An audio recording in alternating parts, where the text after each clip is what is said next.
Bonjour, Monsieur McCready. Euh, Merci beaucoup d'avoir écrit la lettre que vous avez écrite dans Le Devoir, votre lettre ouverte aux autres humains.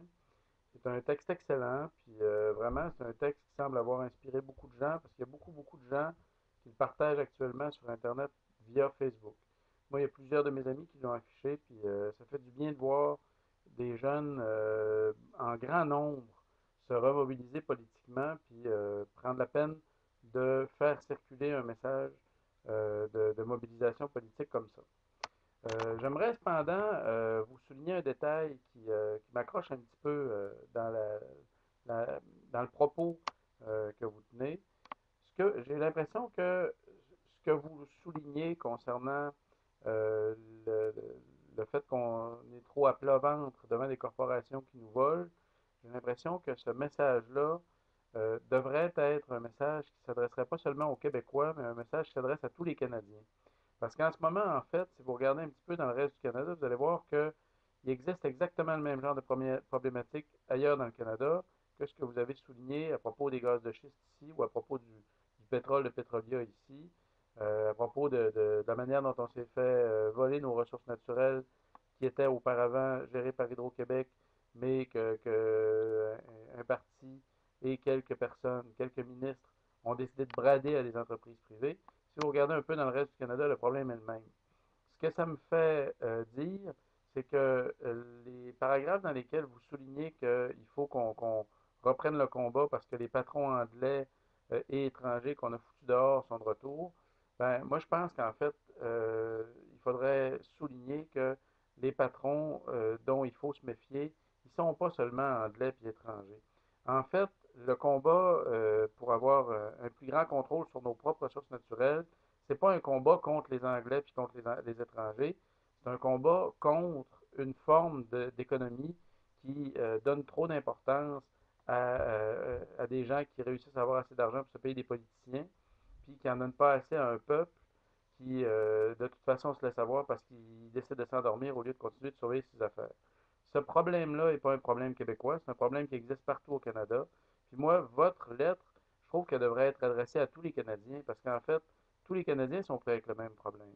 C'est bien que vous l'ayez intitulé Lettre aux autres humains parce que ça me permet de croire que vous n'en faites pas un débat entre les Québécois puis les Anglais puis les étrangers.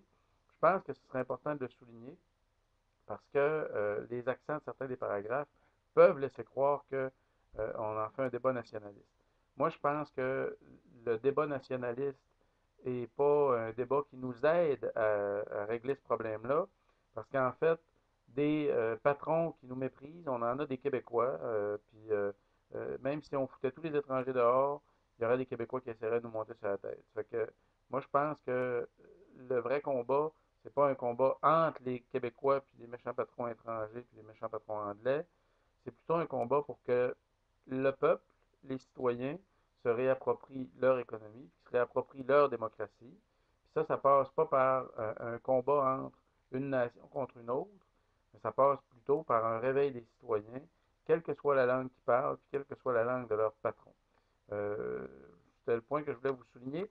Je pense qu'en fait, le combat que vous proposez, c'est un combat qui devrait être lancé à l'échelle de tout le Canada. Puis quand je regarde un petit peu ce qui s'est passé lors des élections du 2 mai, moi, je suis plutôt content de voir ce qui s'est passé lors des élections du 2 mai, parce qu'il semblerait qu'ici au Québec, puis un peu aussi dans le reste du Canada, ben, il y a un certain nombre de personnes qui ont décidé d'aller justement vers un parti politique qui est un peu plus proche des travailleurs, un peu plus proche des ouvriers, qui a décidé de garder le mot socialisme même dans le titre les statuts de son programme. Moi, ça me rassure de voir que les Québécois ont fait ce choix-là. Puis je pense qu'on peut continuer dans cette direction-là, puis continuer de faire les travaux que vous faites pour réveiller le monde sur la manière dont on se fait voler nos ressources. C'est super important, puis ce combat-là, comptez sur moi pour le partager, puis pour le diffuser largement. Puis c'est un combat d'ailleurs que je trouve qu'on devrait partager avec toutes les autres opprimés, non seulement dans le reste de notre pays, mais à grandeur de la planète. Parce que les plutocrates qui nous ont trop longtemps volés, puis que les autres peuples ont commencé à sacrer d'or à grand coup de pied dans le cul, ben, nous autres, peut-être qu'on devrait commencer à essayer d'au moins s'adresser à eux pour leur dire d'être un peu moins impudents dans la manière dont ils nous volent. Puis ça a plein de ramifications. Il y a plein de décisions politiques au Québec qu'on devrait prendre pour justement cesser de se faire voler, notamment avoir une enquête sur les scandales qu'on a entrevus dans le domaine de la construction.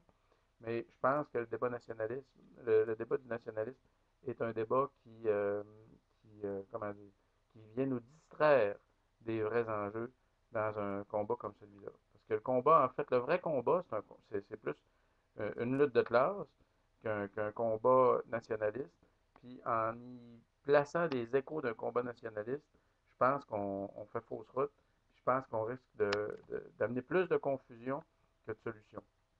L'autre détail que je voulais vous souligner, c'est une excellente idée de dire aux gens de s'organiser, puis vivement des organisations politiques nombreuses à toutes les échelles pour mener les luttes qui méritent d'être menées.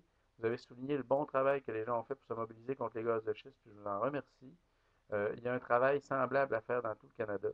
Puis je pense que ce serait important de lancer cette invitation-là pour que les jeunes sachent que les combats qu'ils veulent mener, ben, il y a des Canadiens partout qui veulent les mener, ces combats-là, puis qui ne seront pas seuls à vouloir les mener.